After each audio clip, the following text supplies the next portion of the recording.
Hi everyone. సాధారణంగా మొక్కలు కిరణజన్య సంయోగ క్రియ ఫోటోసింథసిస్ ద్వారా తమ ఆహారాన్ని ఉత్పత్తి చేసుకుంటాయి. సూర్యకాంతి, నీటి నుండి వచ్చేవి, భూమి నుంచి వచ్చే ఖనిజ లవణాల ద్వారా వాటి ఆహారాన్ని తయారు చేసుకుంటాయి. కానీ కొన్ని మొక్కలు స్వయంగా మాంసాహారులుగా ఉంటాయనే సంగతి మీకు తెలుసా? అవునండి.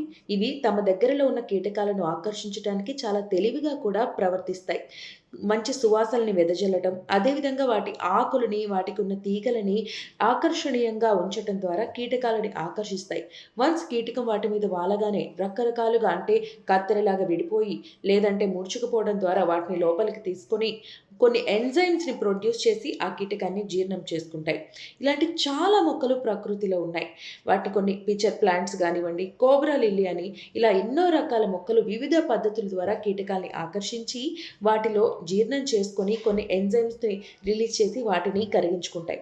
అసలు మొక్కలు ఇలా ఎందుకు చేస్తాయో తెలుసా? మొక్కలకి సహజంగా పెరుగుదలకి గానీ, డీఎన్ఏ సంశ్లేషణకి గానీ కావాల్సిన నైట్రోజన్ భూమిలో నుండి లభిస్తుంది.